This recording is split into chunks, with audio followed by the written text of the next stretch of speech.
बंदे को देख रहा था, एक जूलियन ब्रे नामी बंदा है, और उन्होंने कहा जी ये मैं स्पेकुलेट कर रहा हूँ, लेकिन ये ज़हन में रखें जो क्रैश है वो कॉन्फ्लिक्ट जोन के करीब है। अब कई लोगों का काम है जी पाकिस्तान पर डाल दो, पाकिस्तान का इससे क्या है। इसके ऊपर सवाल उठने शुरू हो गए हैं कि क्या ये जानबूझकर किया गया है, क्या सैबोटाज है। मोदी जी के पास भी यही प्लान है, और आपको मालूम है मोदी जी कहां जाने वाले हैं। पर ऐसा होता है, सैबोटेज की बात आती है तो जैसे भारत ने पाकिस्तान को कहा था कि तुम्हारा आतंकियों को दुनिया के किसी भी कोने में होंगे मैं ढूंढ के मार के आऊंगा, शायद इसके लिए भी भारत को अब तैयार रहना चाहिए इस टाइप की वॉरफेयर के लिए। एकदम से दोनों के दोनों इंजन फेल कैसे हो गए, ये बात कुछ अजीब सी है। There multiple factors. एक, गुजरात। दूसरा, अभी अभी ऑपरेशन सिंदूर हुआ। तीसरा, 6 महीने पहले हमारे एयरपोर्ट्स पे ऐसे टारगेटेड कॉल्स आते थे बॉम्ब ब्लास्ट होगा। खालिस्तान रिलेटेड इशू भी है, मतलब 4 तो ऐसे ही हैं। We all are aware of it. तो इस चीज को इग्नोर नहीं किया जा सकता है, इस चीज को डिस्काउंट नहीं किया जा सकता है। और टर्किश मेंटेनेंस का उसी वक्त ये दुर्घटना होना जिस वक्त टर्किश मेंटेनेंस का कॉन्ट्रैक्ट खत्म हुआ है, थोड़ा सा सस्पिशियस जरूर लगता है। अब चीमा साहब, अब दर हकीकत ये है, मेरा ये क्वेश्चन मार्क है कि आज अगर आप एटॉमिक पावर ना होते, आज जनरल आसम मुनीर ना होता, आज आप खंडर होते आप। मैं सारी जिंदगी कहता रहा हूं यार कि हम सदियों से इकट्ठे रहते रहे हैं, लेकिन अब हालात चेंज हो चुके हैं चीमा साहब। अब ये एक दूसरे के खून के प्यासे हैं, ये एक दूसरे का खून देखना चाहते हैं।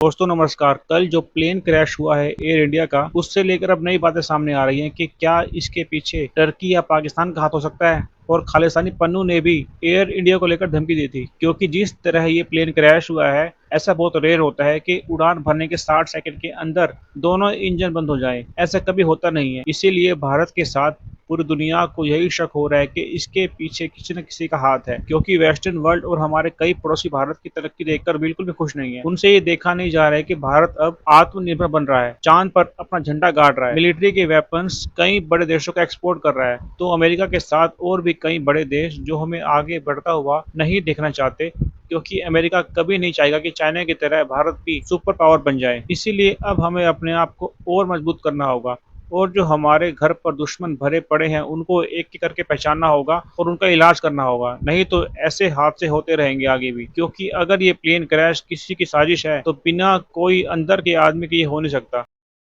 इसके ऊपर सवाल उठने शुरू हो गए हैं कि क्या ये जानबूझकर किया गया है, क्या सैबोटाज है।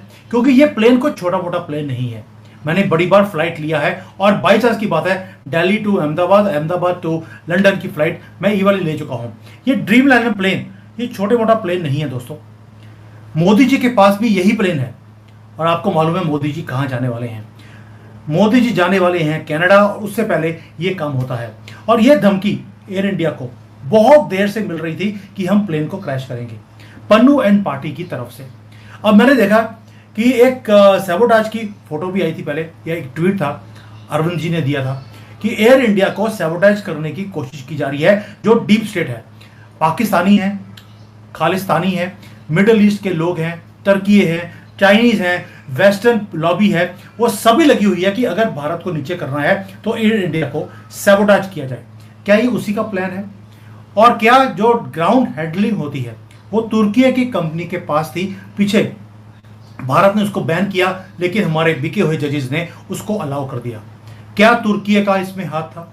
बहुत ज्यादा सवाल हैं इसके ऊपर, क्योंकि बार बार बोल रहा हूं ये प्लेन 787 ड्रीम लाइनर बोलते हैं इसको, इतना आसान नहीं है इसको नीचे गिरवाना।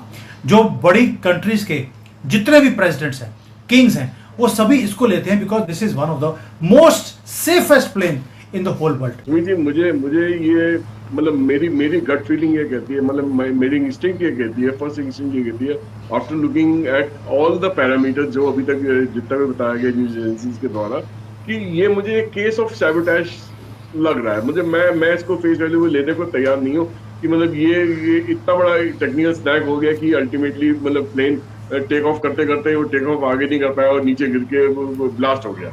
अच्छा, ब्लास्ट भी इतना बड़ा हुआ क्योंकि इतना बड़ा ब्लास्ट इस वजह से हुआ कि the flight was fully loaded, मतलब वो नेक तक भरा हुआ था, उसका टैंक उसका फ्यूल फुल था। तो मतलब इट वाज जस्ट लाइक उसके अंदर मतलब एक्सप्लोसिव मटेरियल इतना in the form of fuel कि जैसे ही वो टकराया तो एक जैसे कोई किसी जगह से बॉम्ब ब्लास्ट होता है या मिसाइल हिट होती है, उस टाइप का ब्लास्ट हुआ है।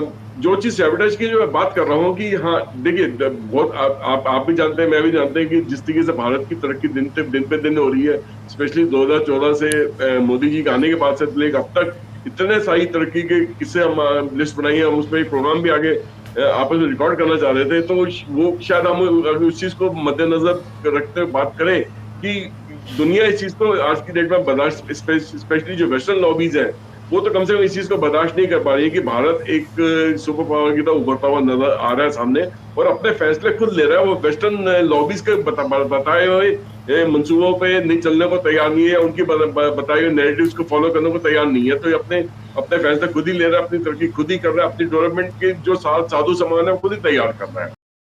मतलब वेस्टर्न लॉबीज को ये चीज सहन नहीं हो पा रही है कि भारत अगर बढ़ रहा है तो हमारी बात क्यों नहीं सुन रहा। तो भारत ने एक अपना ही नजरिया बना के रखा है दुनिया में, जिसको दुनिया आज सुन रही है। तो G7 में देखिए, मजबूरी में आके जो ऑपरेशन सिंदूर में जो पूरा भारत ने जो नैरेटिव चेंज करने की उनमें कामयाब रही दुनिया में कि हम लोग एक रिस्पॉन्सिबल पावर है और जब हम हिट करते हैं तो hit with pin point accuracy और उसका असर, उसका नुकसान जो सामने वाले दुश्मन देश को बहुत ज्यादा होता है। तो ये चीज अभी तक सिर्फ कुछ वेस्टर्न कंट्रीज के पास ही इस टाइप की एक्यूरेसी थी जो वॉरफेयर के अंदर, जो भारत ने उनसे भी ज्यादा अचीव करके दिखाई है।